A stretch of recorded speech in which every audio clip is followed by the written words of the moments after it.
c'est parce qu'elle n'était pas bonne, elle était poreuse. Qu'est-ce qu'ils ont fait? En partant du sud vers le nord, ils ont creusé des grands tunnels. Ils ont laissé de temps en temps des piliers pour soutenir l'opinion à Syracuse. Et là, c'était à Syracuse, il n'y a pas un jour sans soleil. Et en effet, Syracuse est la belle, vous allez voir. Là, il y a une belle chanson, j'aime bien, on voit Syracuse. Bon, couvert, naturellement couvert. Dans les 15e siècle pour la première fois, 17e siècle, deuxième fois, sont arrivés deux grands tremblements de terre, et la voûte après ça s'est effondrée. Et restait seulement pilier qui se trouve sur la droite, vous allez le voir dans quelques secondes, là sur la droite. En descendant, vous allez le voir. Vous savez qui était avec les Grecs en enfer pour milliers d'esclaves. Après ces grands tremblements de terre est devenu un peu la fois un petit paradis. Et aujourd'hui, ce sont pour nous les latomies du paradis. L'atomie vient du grec lithos temno, pierre coupée, couper la pierre. Ce sont les carrières du paradis. Et dans ce beau jardin, nous avons la possibilité de voir la fameuse oreille de Denis. Et vous allez voir une grande oreille, probablement la plus grande du monde. Mais avant d'y aller, en tout cas au paradis, probablement il y a quelqu'un qui vous l'a promis, moi je vous amène. Mais avant d'y aller, une fois qu'on aura passé le contrôle pour les tickets, on ira tout de suite au théâtre grec. Et après le théâtre, au paradis. Il vaut mieux, parce qu'au théâtre il fait chaud et au paradis il fait beau, il fait frais. Si on faisait au contraire, ça serait un peu gênant. Moi, si je vous le dis. L'arbre qui est là, c'est un Jacaranda mimosifolia. Au mois de mai, on voit des milliers de fleurs qui sont magnifiques, comme vous voyez, et après les fleurs sortent les feuilles. Et de la Jacaranda, on obtient le bois des palissandres. Et si, et ça vient de ça, madame. Et comme aujourd'hui, beaucoup d'instruments de musique, on les construit aussi avec du bois de palissandre. Bon, allez, on atteint les tickets, on descend un peu. Là, il y a un très beau magnolia, grandiflora, toujours vert, avec les grandes fleurs blanches. C'est un arbre qui a 200 ans. Et il s'appelle comme ça. Vous savez, l'origine des magnolias, c'est États-Unis, sud des États-Unis comme origine. Et Magnolia s'appelle comme ça parce que M. Magnol était un des premiers directeurs d'un jardin botanique de Montpellier. Et de Magnol, Magnolia. Et c'est arrivé la même chose avec M. Bégon. Bégonia. M. de Bougainville.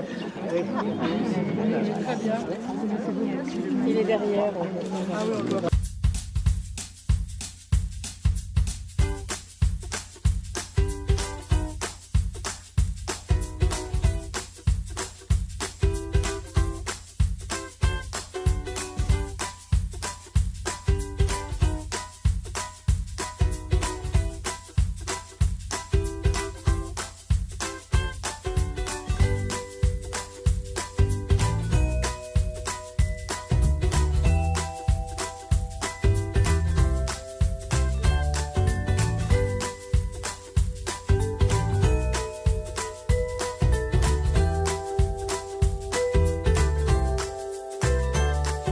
Rose, c'est du poison. Et n'oubliez pas, jamais faire un barbecue avec du bois de laurier rose parce que sans oranges amères, les oranges on ne peut pas les manger. Mais il force des oranges amères pour préparer de la confiture. Bon, nous voilà au paradis. Et au paradis, nous avons la possibilité de voir la fameuse oreille de Denis qui est là. Grotte artificielle. Et pourquoi on l'appelle comme ça? Ça, je dois vous le rappeler. Tout ce que nous voyons ici, c'est artificiel. Partout, de carrière. L'oreille de Denis, on l'appelle comme ça parce que le Caravage, le fameux peintre italien, dans les 1608, est venu à Syracuse. Il a vu la forme drôle de cette grotte qui ressemble à une oreille. Et il a sorti la légende que Denis, tyran de Syracuse, fermait là-dedans ses prisonniers politiques pour écouter ce qu'il disait. Et c'est à cause de l'écho qu'il y a à l'intérieur de la grotte. Mais en tout cas, ce n'est qu'une légende. Pourquoi la forme si curieuse de cette grotte? Eh bien, les Grecs, ils ont commencé à creuser la pierre de là-haut. Et en gagnant la pierre de leurs pieds, se sont retrouvés doucement avec la grotte. Ici, on est au dernier niveau du travail. Et tout à haut, ils ont suivi ce qu'était un ancien aqueduc, enfin, ancien pour l'époque, naturellement. C'était un tunnel. Et en suivant ce tunnel, qui a facilité le travail d'extraction de la pierre, ils se sont retrouvés avec cette grotte qui est bien profonde. Là, on parle de 65 mètres de long. À l'entrée, l'auteur devait 3 mètres. Au fond, l'auteur change, 26 mètres. Ils ont 3 mètres de différence d'auteur. Et ça parce que là-haut, il y avait autrefois de l'eau qui coulait doucement vers le bas. L'eau arrivait de l'aqueduc qui se trouve tout en haut du théâtre. La fin de la grotte se trouve à 20 mètres près de l'aqueduc grec. Et parce que vous puissiez avoir une idée de où est-ce que vous êtes maintenant, regardez là, tout à haut, on ne la voit pas d'ici, mais tout à haut.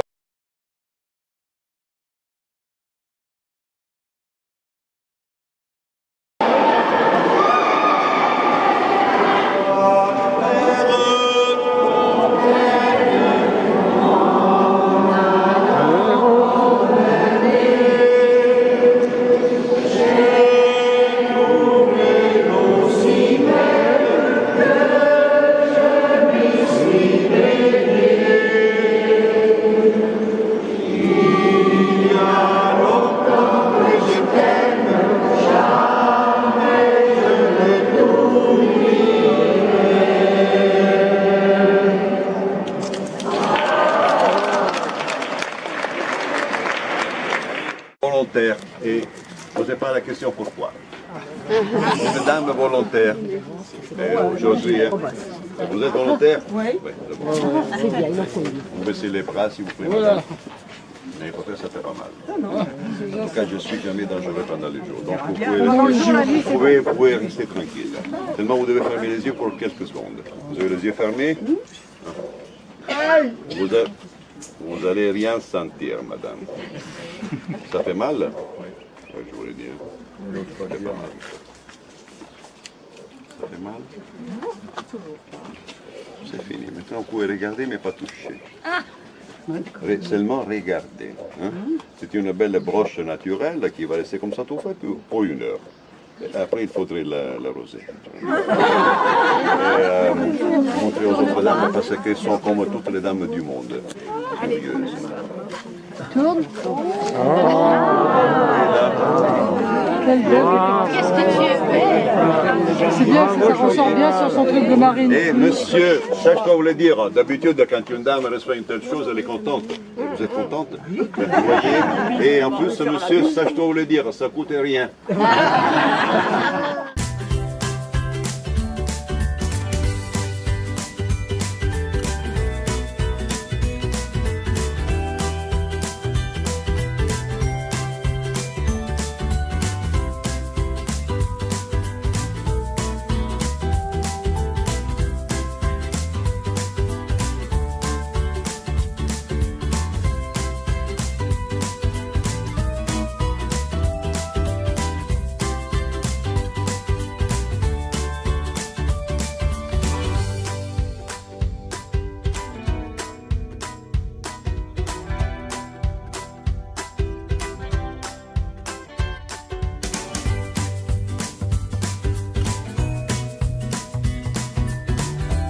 Que vous voyez ici, c'est un style baroque.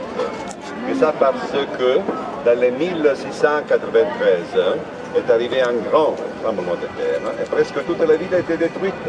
On a reconstruit dans le style de l'époque, un style baroque. La chose la plus intéressante que nous avons là, c'est la cathédrale. La façade, vous voyez, en tout cas, c'est la dernière façade de la cathédrale. Jusqu'au 1693, il y en avait une normande qui est tombée après ce grand tremblement de terre. La façade actuelle, on l'a bâtie à partir du 1726 dans le style de l'époque, un style baroque. On l'a restaurée, ça fait quelques années, vous voyez, on dirait qu'il est toute neuve. Vous savez, moi je suis né juste derrière la cathédrale. Mais ça doit être clair, mon père n'était pas un prêtre. Ça c'est clair. Et la façade si belle, je n'ai jamais vue dans ma vie. Elle est vraiment très très belle. La chose intéressante de cette église, c'est qu'elle a été bâtie sur un temple grec du 5e siècle avant Jésus-Christ. Vous voyez là, à gauche, on voit pas mal de colonnes. Ce sont des colonnes doriques. Ils sont là depuis 25 siècles. C'est l'ancien temple d'Athéna. Les Byzantins, dans le 7e siècle, ont décidé de changer le temple d'Athéna dans une église. Et aujourd'hui, c'est l'unique église au monde bâtie sur un temple grec. C'est vraiment unique au monde. Et madame, je raconte pas des bêtises, je raconte la vérité. Là, regardez, à la gauche de la cathédrale, nous avons le palais Verneccio, du nom de l'architecte d'origine espagnole qui l'a bâti dans les 1630 et qui a très bien supporté les tremblements de terre qui est arrivé à la fin du XVIIe siècle. Aujourd'hui, c'est la mairie de Syracuse. C'est là qu'on a un pot ce soir. C'est là qu'on a un pot ce soir. Non, c'est là qu'on s'est marié de temps en temps. Ah, mon marié, hein, c'est marié. Hein, ça, c'est, je pense que c'est intéressant. Se marier.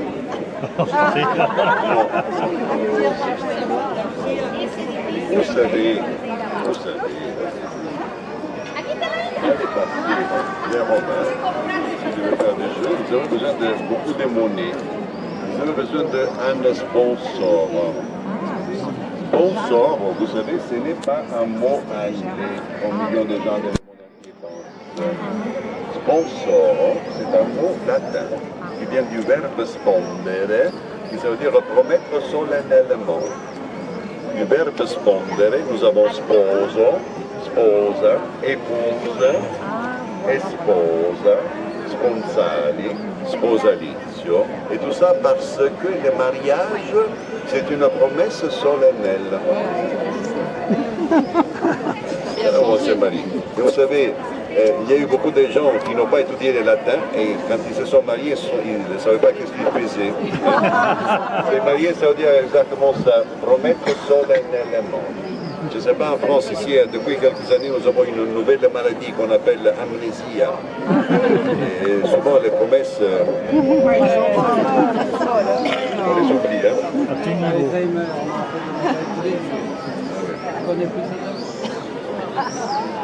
Bon, en tout cas, se marier, ça veut dire ça, promettre solennellement.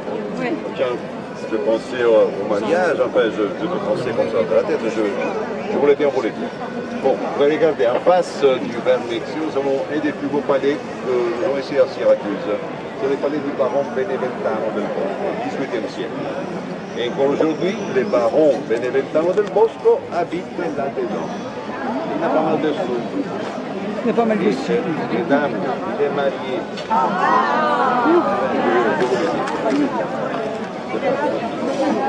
Et là, le roi Ferdinando di Borgogna, dormait quand il est venu ici en méditation. Bon, regardez, de l'autre côté de la place, nous avons à droite de la cathédrale l'archevêché avec un jardin privé. Et au fond, la façade vraiment spéciale de l'église de la Sainte-Lucie, 18e siècle. Pourquoi façade spéciale? Vous voyez qu'il y a un balcon à faire projet. Il y a des façades comme ça, on voit rarement dans le monde. C'est une arétuse. On l'appelle la fontaine, mais ce n'est pas une fontaine, c'est une source d'eau douce qui se trouve, comme vous voyez, à côté de la mer. Et pourquoi on l'appelle comme ça? Il y a une très belle légende. Un jour, mais ça fait longtemps, en Grèce, la nymphe Arétuse s'est baignée dans les fleuves Alphée. Et quand le demi-dieu Alphée a vu cette belle nymphe, il est tombé amoureux d'Arétuse. Mais Arétuse ne voulait rien savoir de Alphée. Qu'est-ce qu'il a fait? Il a pris la déesse Artémis de l'aider et Artémis l'a changé dans une source. Mais ici sur l'île d'Ortégie. Bon, probablement, vous savez qu'il y a encore aujourd'hui en Grèce un fleuve qui s'appelle Alphée. Mais ce fleuve n'arrive pas à se jeter dans la mer. La légende nous raconte qu'il était amoureux d'Arétuse, qu'il a disparu de les sous-sols. Il est fait encore aujourd'hui. Il a creusé un tunnel sur la mer Ionienne et après quelques temps, il est sorti finalement ici. Et c'est comme ça qu'il a pu mélanger ses eaux avec les eaux d'Arétuse. C'est comme ça qu'il a couronné son rêve d'amour. Et comme vous savez, l'amour peut faire beaucoup de choses. Presque tout. Presque. Bon, les plantes que vous voyez, ou que vous verrez au centre de la source sont les papyrus. Les papyrus dans la nature en Europe, on les trouve seulement ici à Syracuse. Et les anciens Égyptiens, avec la tige de cette belle plante, ils ont produit pour la première fois dans le monde les papiers de papyrus. Les mots papier viennent de cette plante. Et encore aujourd'hui, on dit en espagnol papel, en anglais paper, en allemand papilla, en Belgique, Hollande et Pologne, on dit papyr. Les Russes appellent les cigarettes sans filtre papyrossi. En direct de Gênes, de Turin, on dit papé. Il y a tous ces mots-là. Et beaucoup d'autres encore, ils ont tous la même étymologie. Ils viennent tous de cette plante. Seulement en Italie, nous avons un autre mot. Nous, on dit carte. Mais là, c'est vraiment une autre histoire. Bon, regardez, juste en bas, là, il y a la source principale. Source qui donne la moyenne de 600 litres d'eau par minute. Et de l'autre côté, l'eau de la source s'en va directement de la mer. Si Syracuse existe, c'est grâce à cette source d'eau douce ici. Enfin, c'est la plus grande, mais ce n'est pas la seule. On a plusieurs sources d'eau douce. Eh bien, quand les Grecs sont arrivés ici, ils ont trouvé une île très très belle, avec plusieurs sources d'eau douce. Un port naturel magnifique, hein? C'est le plus grand port naturel dans l'Italie du Sud, 10 km pour faire le tour. De l'autre côté de l'île, un autre port, un peu plus petit. De l'autre côté du port, vers là, il y avait des marécages, donc une défense naturelle. Bien. Le lieu était magnifique pour bâtir une colonie. Et comme je vous disais, dans le 4e siècle avant Jésus-Christ, Syracuse était une des villes les plus grandes du monde. Selon Cicéron, la ville la plus belle du monde grec. Bon, messieurs, dames, là, nous avons terminé la visite. Je vous remercie pour l'attention. À partir de ce moment, vous êtes libres. Et s'il vous plaît, écoutez-moi bien. Vous voyez les arbres qui sont là? Oui. Pour les rejoindre, il faut faire le tour de la source. Vous suivez là la mer, vous allez trouver. Les rendez-vous, c'est là. Pour tout le monde, à 3 heures, à 15 heures, votre accompagnatrice vont vous chercher là où il y a les grands arbres, ok? Il est 13h20. Dans 1h40. À 3 heures, rendez-vous pour tout le monde là, à l'ombre de ce ficus. Ok? Est-ce que tout le monde a entendu? Oui. Bon, je vous souhaite bonnes vacances. Merci. Cécile.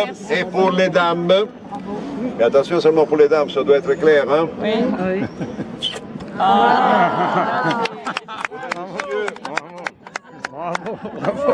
Bravo. Bon, vous avez quelque chose à manger, si jamais, là par exemple, là, on peut manger des frites là au coin, vous voyez, si jamais vous avez envie de manger des produits. Je dis, je suis pas